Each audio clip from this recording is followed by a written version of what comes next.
আপনি কোনোদিন টেস্ট করেন নাই, আপনি কিভাবে বুঝবেন আপনার ডায়াবেটিস? খুব সহজ, আপনার প্রচন্ড খিদা লাগবে, আপনি সেই পরিমাণ খাবেন কিন্তু খিদা শেষ হবে না, এটা ডায়াবেটিসের একটা লক্ষণ।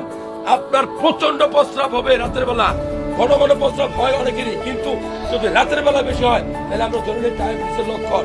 আপনার কোনো একটা জায়গা কেটে গেছে, এই জায়গাটা খুব সহজে শুকাইতে চাচ্ছে না, এটাও ডায়াবেটিসের লক্ষণ। কথাকে বুঝতে পারছেন? আপনার গলাটা শুকিয়ে আসবে, এটাও ডায়াবেটিসের লক্ষণ। আপনার শরীরটা জ্বালা পোড়া করবে, মানে মরিচের মতো চলে, এটাও ডায়াবেটিসের লক্ষণ। আপনি গিয়ে একটা র্যাপিড না, আপনার র্যান্ডম ব্লাড সুগার করবেন, RBS, দেখবেন যে আপনার ব্লাড সুগার অনেক উপরে। কেন? আপনার রক্তনালী থেকে যে সুগার ঘোরাফেরা করতেছে, এই রক্তনালীর রক্ত থেকে সুগারটা মাংসের ভিতরে নিয়ে যে কাজ করবে, এই ইনসুলিন আপনার নাই, অথবা আপনার শরীরে ইনসুলিন থাকলে সেটা এখন আর কাজ করতেছে না, অকেজো হইতেছে। এই জন্য রক্ত নালী থেকে সুগার নিতে পারতেছে না। এই সুগার যদি রক্তনালীর ভিতরে থাকে তাহলে আপনার ডায়াবেটিস এই কন্ডিশনটা। আর যখন আপনার শরীরে এই কন্ডিশন হবে তখন আপনার শরীরে রোগ প্রতিরোধ ক্ষমতা কমে যাবে। আপনারা যারা পুরুষ মানুষ, নামে পুরুষ থাকবেন, তাদের কোনো সেক্স থাকবে না, ঠিক না বেটি? তাদের ডায়াবেটিস তারা কি সেক্স করতে পারে? ইচ্ছা মতো পারে?